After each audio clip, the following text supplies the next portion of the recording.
Hello, Cancers. Welcome to your weekly reading for the week of May 8th for all Cancers, Sun, Moon, Rising, and cross-watching.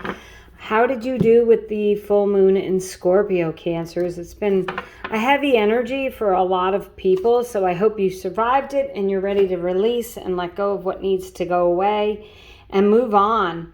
Cancers, you guys have a new moon in Pisces attuned to the divine as your overarching energy. And that is really a call for you to tap in to that, that intuition that you naturally have, Cancers. You guys, as a water sign, you're very intuitive, emotional. You easily pick up on other people's clues. Most of you are probably empaths. And I would say with that attuning to the divine, it's taking what it is you need to help propel you forward and move you forward. So we're going to do some tarot here and then some clarifiers with a pick a card. First thing you have here is the Seven of Swords. Cancers, you might be doing some things and you're keeping things to yourself. You may not be sharing everything. With that Seven of Swords, you've the Five of Swords.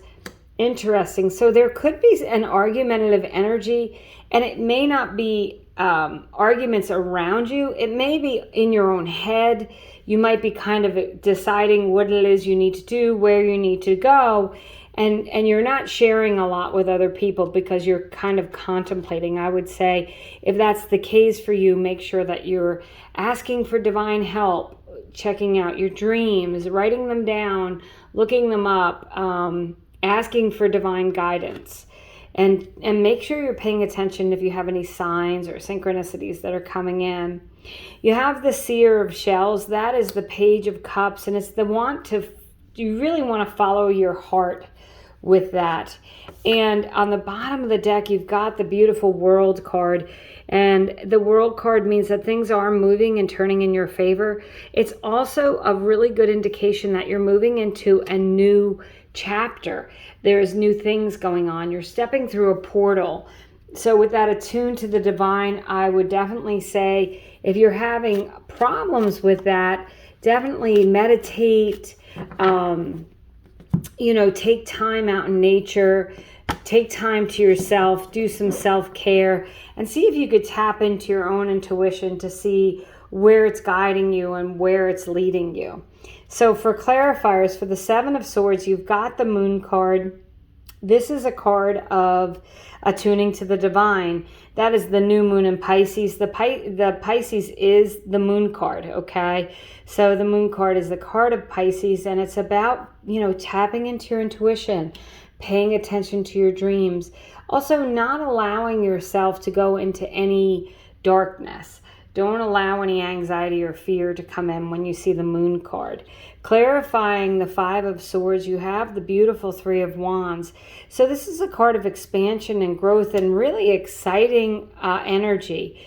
And it's a card on this, it says foresight and exploration. So definitely the theme is, what is it that, the things that you think are going to happen are coming to fruition here.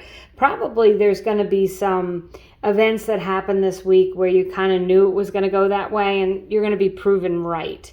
So you've got the Page of Swords. This is exploration and discovery, but it's really about getting clear-minded, communicating clearly what it is you need. And on the bottom of the deck, you have the Wheel of Fortune, clarifying the world. So the Wheel of Fortune is card number 10. It is a new chapter, change, possibilities. And then the World card is stepping through a new portal.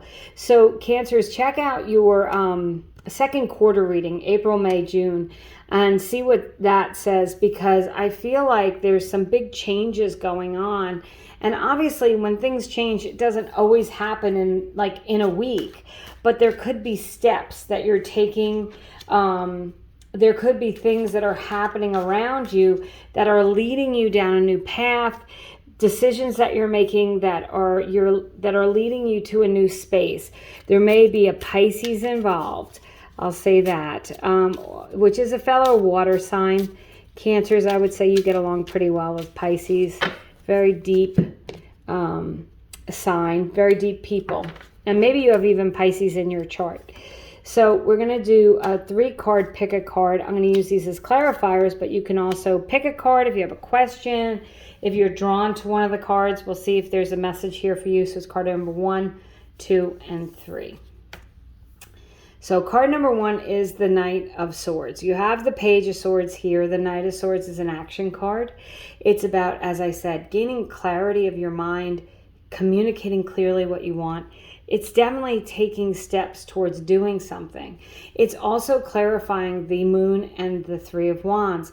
So if there's something that you've really felt like you needed to do, there's a passion project or something you're excited about, it's grounding those ideas and getting them moving. It's taking them out of the head realm and moving them into the world realm, right? And then you have the beautiful 3 of Wands is card number 2. So that's a yes card. The Knight of Wands is the Knight of Swords is a yes. The 3 of Wands is a yes. Also, this Knight of Swords, I want to tell you, is the card of a lawyer or someone who could be giving you some advice, a professional in their field. So that may figure for you this week. But this 3 of Wands is a card of expansion and growth. It's the second time you got the 3 of Wands in this reading. That's why I like to use different decks to see if we're getting repeating messages. So you have the 3 of Wands twice. This is about foresight, exploration, growth, a passion project, feeling good about the way things are going. Things are moving in a way that make you feel excited. So I love that. That's card number 2. Card number 3 is the 9 of Wands. And this is a yes card, but the 9 of Wands is a slower moving energy. It's a card of doing what you need to do to get to the next step. It's a card of planning and contemplating and taking those next steps. Very similar to the Knight of Swords. It's kind of that due diligence card. So it's, even though the Wands generally are quick moving energy, the 9 of Wands is a slower moving energy. It's that card that says, you know what, there are some steps you have to take. The Knight of Swords could be someone advising you to take those steps or how you should take those steps. But make sure you're tapping into your intuition, know where you want to go, and start grounding your ideas so you can step into a new portal, so you can move into a new thing. I feel like there's a new chapter coming for you this week, Cancers. And I said this before, it's just because it's starting this week doesn't mean it ends this week. It just means this is the week where it's starting, where it's coming in, and you have to pay attention to what's going on around you. Some of you may have to answer emails or create a business plan, do some research. There's some things that you have to do to take what it is you're excited about doing and what you want to do, and then actually grounding those ideas and starting the process. And if you've already started that process with that 9 of Wands, if you've been working on something, this could be the week that things really do start turning around for you when you have the Wheel of Fortune and the World card. Both cards of things moving in your favor, of change, positive change and growth with 2, 3 of Wands. That's expansion and growth, moving forward and moving on. So that's what I have for you, Cancers. Beautiful reading for this week. Thank you for subscribing, commenting. I appreciate each and every one of you, and I appreciate your time. So I hope that you have a wonderful week.